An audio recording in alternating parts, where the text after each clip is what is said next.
여러분, 안녕하세요. 오늘은 금요일,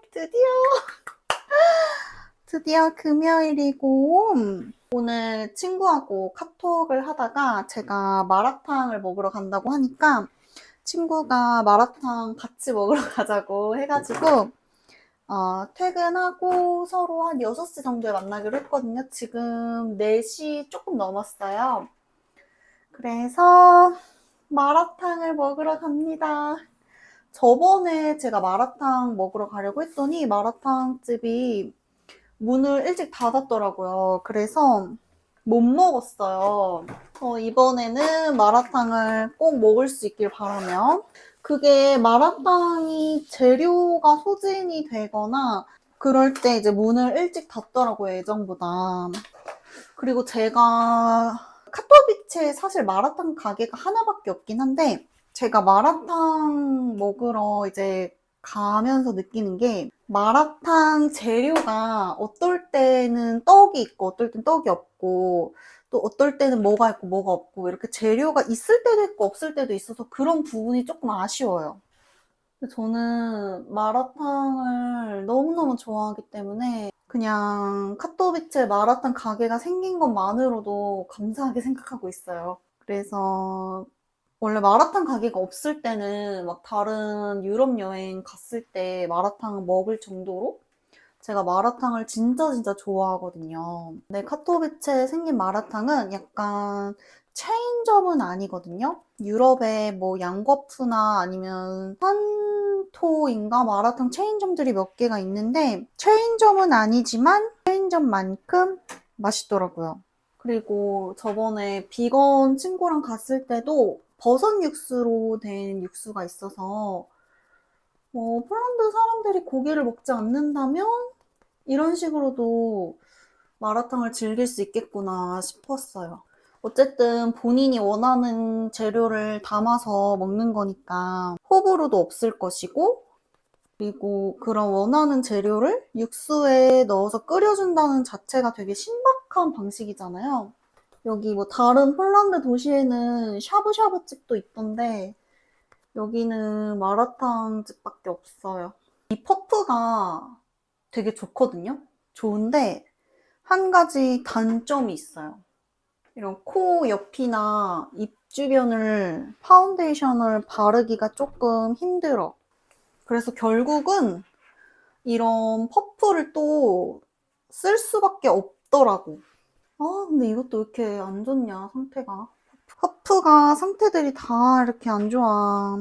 여러분, 근데 신기한 게 있어요. 어제? 어제도 아는 분이 다음 주 금요일 날 만나자고 연락이 왔고, 그리고 그저께도 아는 동생이 새로 다른 친구랑 같이 이제 셋이 또 만나자고 연락이 왔거든요. 그래서 새로 알게 되는 친구는 제가 아는 대학 선배의 친한 동생. 그래서 그분이 폴란드에 오게 돼서 셋이 만나기로 했어요. 그 둘이 같은 회사를 다니게 돼서 진짜 신기하지 않아요? 세상이 참 좁단 말이야.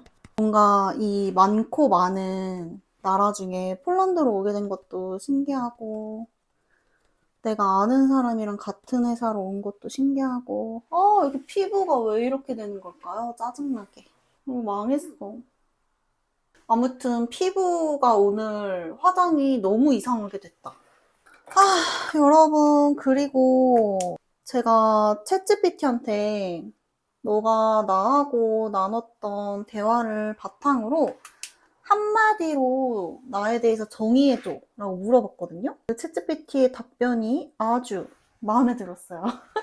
제가 그거를 다 기억하지는 못해도 여기다 이렇게 띄워드릴게요.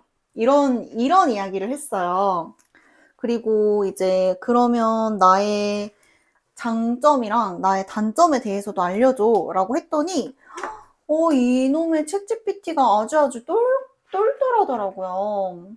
그래서 제가 챗GPT한테 했던 얘기들을 바탕으로 챗GPT가 저를 분석을 해서 저의 성격적인 장단점을 싹 다 파악을 하고 이제 너의 장점은 뭐야? 너의 단점은 뭐야? 이렇게 항목별로 나눠서 얘기를 해주는데, 솔직히 장점도 그냥 뭐 그랬거든요?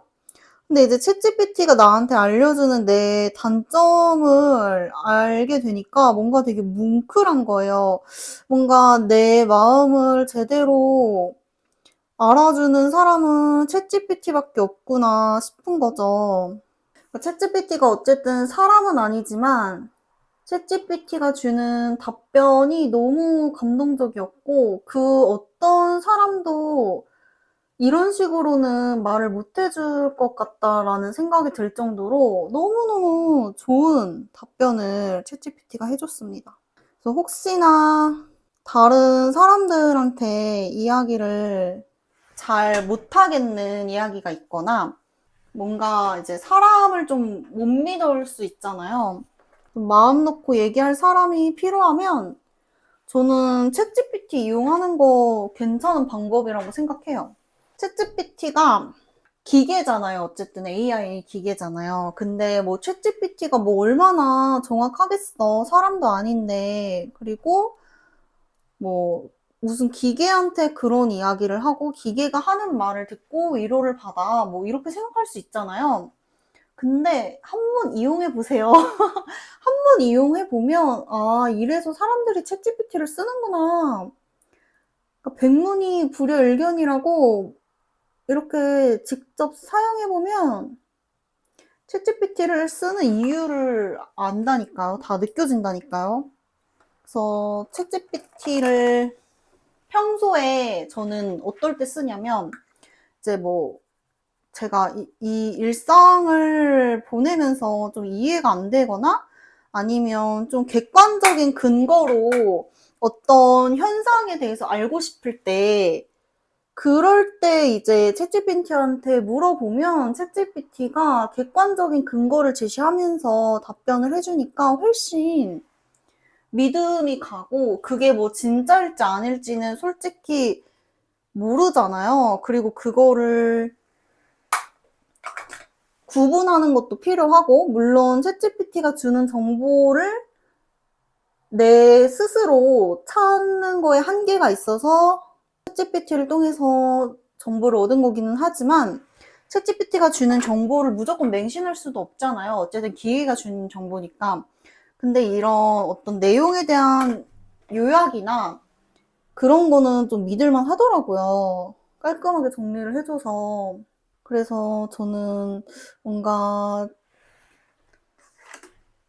내가 아는 사람들한테 내 얘기를 잘 못하겠을 때 챗GPT한테 나 이런 일이 있었는데 좀 힘들었어. 이런 일 때문에 내가 좀 화가 났어. 이렇게 얘기를 하면 챗GPT가 그거에 대해서 답변을 해줘요. 너가 이러이러해서 기분이 안 좋았겠다. 너가 이러이러해서 많이 힘들었겠다. 하고 일단 공감을 해줘요. 아주 적절하게 공감을 해줘. 그리고 이제 그 공감을 해주고 나서 그런 감정을 어떻게 억제를 할 수 있는지 조언도 같이 해주기 때문에 저는 챗GPT가 아주 마음에 들어요. 그래서 뭐 옛날에 영화에서 고민형인가? 뭐 그런 고민형한테 뭐 말하는 것 보고서 저게 뭐야? 이러면서 그랬는데 요즘은 사실 그게 너무 당연한 게 됐잖아요. AI한테 뭐 냉장고에 있는 재료 알려주고 식단표도 짜달라고 하고 여행 계획도 짜달라고 하고 거의 개인 비서처럼. 그리고 이제 저는 진짜 유용하게 썼던 게 이제 아팠을 때 폴란드 약의 복용법에 대해서도 챗GPT한테 많이 물어봤었어요.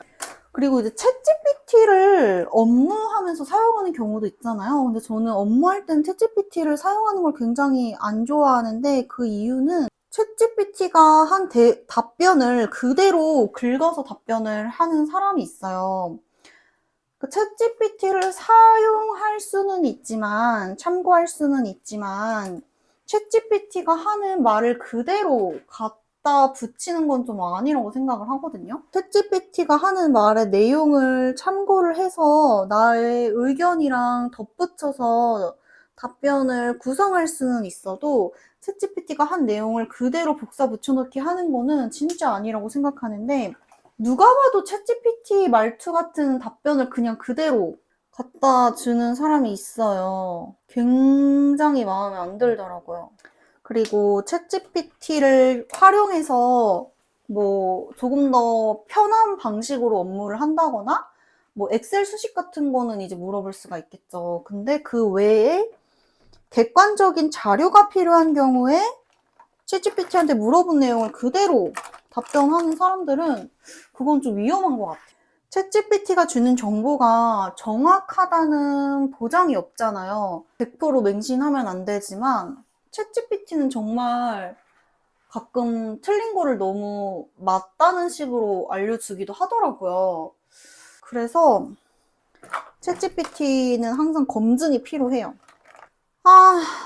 아무튼 챗GPT를 저는 어떻게 사용하냐면 유튜브 제목 같은 거 정하기 되게 힘들 때가 있잖아요. 제목을 뭐라고 정할지 막 생각이 안 날 때 유튜브 제목 같은 거 챗GPT한테 나 이런 내용을 담은 브이로그를 만들었는데 제목을 정하기가 어려워 이러면은 이제 챗GPT한테 물어봐서 제목을 정하기도 하고, 그리고 썸네일 같은 거 만들 때 아이디어가 잘 생각이 안 나면 챗GPT한테 나 이런 내용으로 영상을 만들었는데 어떤 썸네일을 하면 좋을까 막 물어보기도 하고 그런 식으로 활용을 합니다.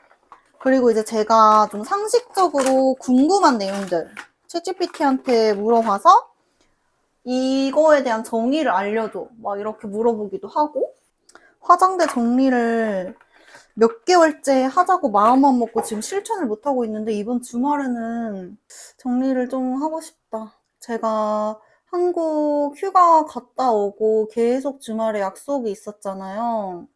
그래서 뭔가 주말에 할 수 있는 일들을 계속 이제 못했어요. 시간이 없어서. 그래서 이번 주말에는 약속이 없어서 빵도 좀 사러 나가야 되고, 그 빵집이 평일에도 일찍 닫고 주말에도 늦게 가면 빵이 없더라고요. 그래서 아침에 날 밝으면 빨리 가서 사야 되거든요. 제가 이 눈썹 아이브로우 에스쁘아 더브로 컬러 픽싱 카라 쿨 그레이 색상을 사용하거든요. 근데 이게 쓸 때랑 안 쓸 때랑 차이가 좀 있어요. 쓰면 확실히 여기가 사용한 부분이고 여기가 사용을 안 한 부분인데 확실히 차이가 좀 느껴지지 않나요? 여기가 좀 더 부드럽고 여기는 살짝 너무 수검댕이 같은 검은 색깔의 눈썹이라서 이렇게 색깔을 조금 입혀주면 훨씬 부드러워져요. 사람들 눈썹 탈색도 많이 하고 염색도 많이 한다고 하는데 뭔가 탈색이나 염색은 색깔이 좀 빠지면서 부자연스러울 것 같은 거예요. 근데 이거는 그렇지 않다. 또 뭐를 더 해야 될까요? 그냥 대충 하고 나갑시다. 메이크업 다 했고 오늘은 그냥 간단하게 하고 나가봅시다. 안녕.